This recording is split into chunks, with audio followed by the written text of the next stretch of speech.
Hi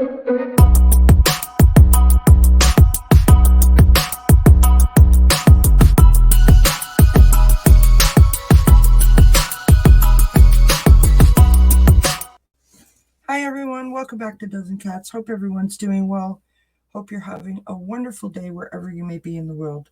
So, as I took some time last week, a few things popped into my mind that I journaled about, and I wanted to share them with you. This is going to be like a 3-part sort of series that you're going to see. So I hope that you learn something from this. I hope that it resonates. Hope that you find it helpful.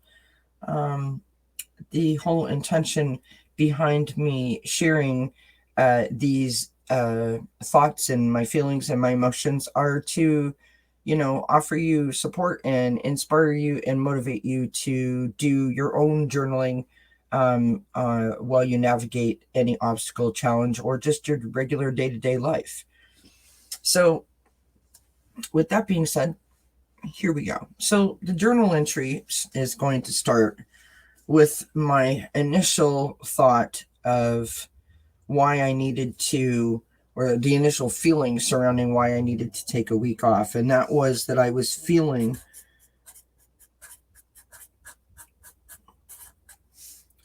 really sort of uninspired.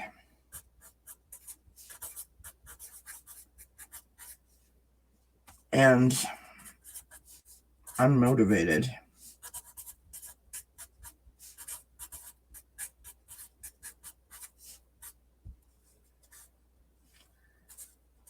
And I wasn't sure why, because it just sort of hit me all of a sudden. But like with anything, when we are tired or we're sort of burning the candle at both ends, we have a tendency to allow things to sort of, catch up to us, right? I was sort of experiencing the feeling of just doing things rather than allowing myself to feel the things that I was doing, if that makes sense. Like there was no reason behind my actions. There was no reaction to anything that I was doing. I just felt very robotic and very blah and very uninspired. Literally felt like the joy was being sucked out of me,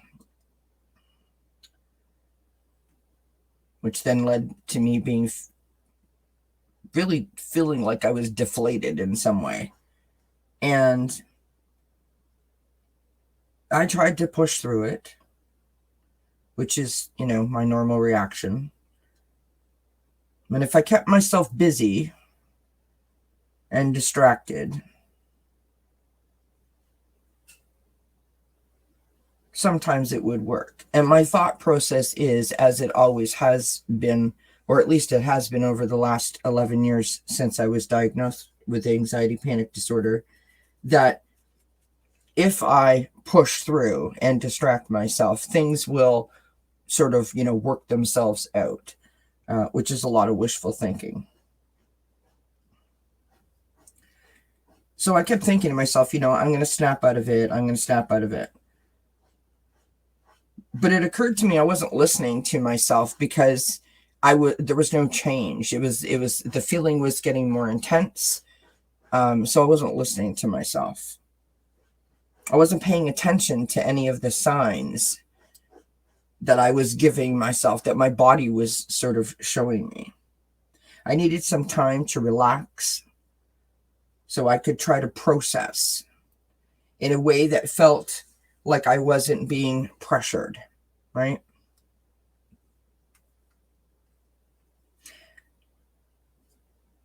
I needed to rejuvenate, basically, by decreasing that pressure that I was feeling. Now, most of it, in terms of the pressure I was putting on myself, and I understand that. But so what I needed to do was I needed to rest without feeling guilty. which is very difficult to do. So I made the decision to make myself a priority. And I took the time that I needed. And I needed it more than I actually even understood. And at first it was really, really hard. It was really hard.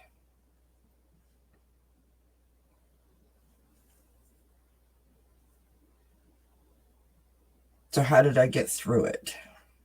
Well, every time any negative thought came into my head, I acknowledged them, and then I put them aside, as if to say, like, I'm aware, and I'll deal with you when I'm ready.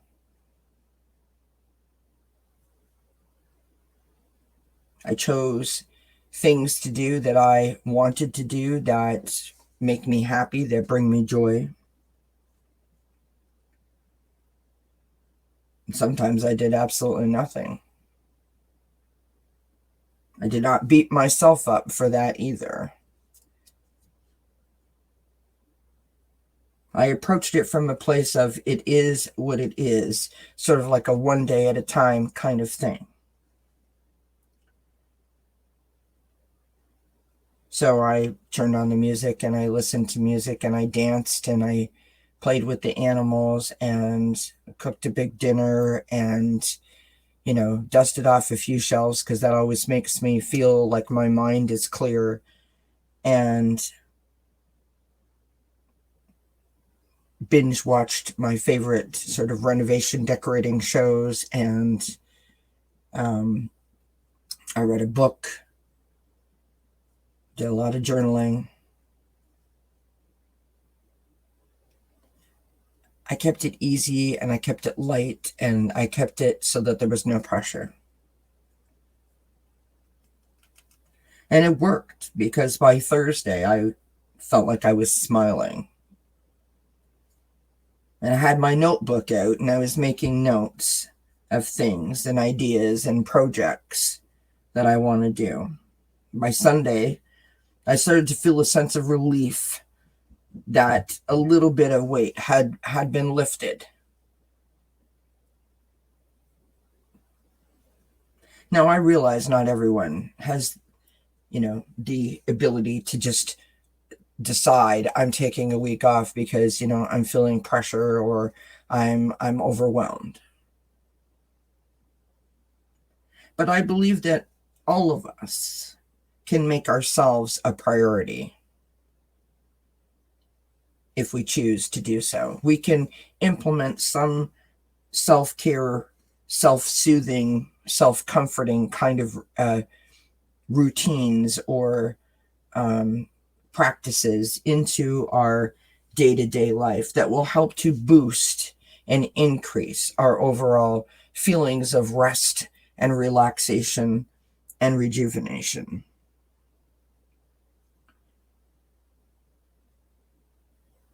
And on that note, I want to pull a card, and then that will conclude this journal entry. And what I hope that you take away from this is that we all have these moments, and it is so important to listen to ourselves, and it is so important to pay attention to the signs that ourselves are showing us, whether it be emotionally, mentally, or physically, or all of those.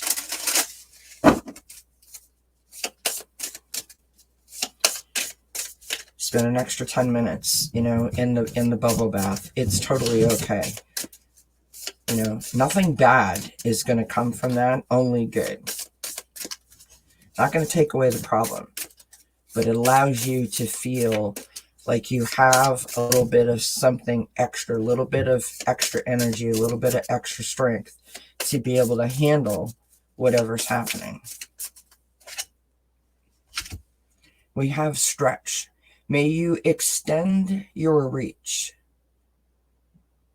So by listening to myself eventually and taking the time that I needed to rest and rejuvenate and relax, I'm able to come out on the other side of that and actually be able to feel motivated again and inspired again. Therefore, my reach, my hand is extended again. It's not curled up. It's not close to my chest. My hand is extended again. And I feel like I can